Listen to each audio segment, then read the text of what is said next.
মেয়েটির নাম অনন্যা। সে একদিন স্টুডিওতে বসে নিজের অন্ত্যেষ্টিক্রিয়ার ছবি তুলছিল, কিন্তু আশ্চর্যের বিষয় তার মুখে একটুও দুঃখ ছিল না। অনন্যা স্টুডিওর কর্মচারী রবিকে বলল, আমার মুখটা একটু ছোট করে দিও। রবি ভাবলো এটা বুঝি সাধারণ কোনো পাসপোর্ট সাইজের ছবি। সে অনন্যাকে সাবধান করে বলল, এভাবে বেশি এডিট করলে ছবি পাস নাও হতে পারে।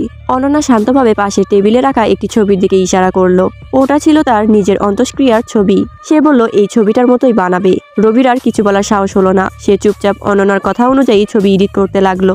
রবির পাশে দাঁড়িয়ে ছিল এক অদ্ভুত লোক। তার নাম ছিল নিয়তি। সে আসলে মানুষ নয়, সে হচ্ছে ভাগ্য বা বিধির প্রতীক। অনন্যা একটি মরণ ব্যাধিতে আক্রান্ত ছিল। নিয়তি কিছুদিন তার সঙ্গে থাকার অনুমতি পেয়েছিল, শুধু তার শেষ ইচ্ছেগুলো পূরণ করার জন্য।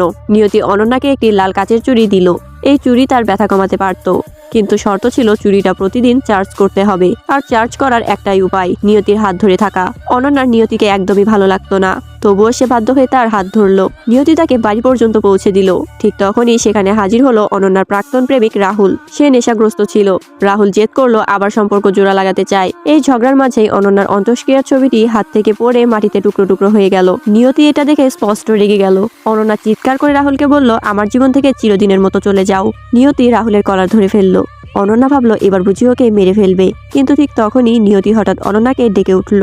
তারপর সে একবারে সাধারণ গলায় বাজার করা, খাওয়া, ঘুম এইসব দৈনন্দিন বিষয় নিয়ে এমনভাবে কথা বলতে লাগলো যেন তাদের বিয়ের অনেক বছর হয়ে গেছে। অনন্যা অবাক হয়ে দাঁড়িয়ে রইল। এদিকে রাহুলের নেশা পুরো থেমে গেছে। সে রেগে গিয়ে অনন্যাকে দোষারোপ করলো, এত তাড়াতাড়ি আরেকজনের সঙ্গে থাকতে শুরু করেছো।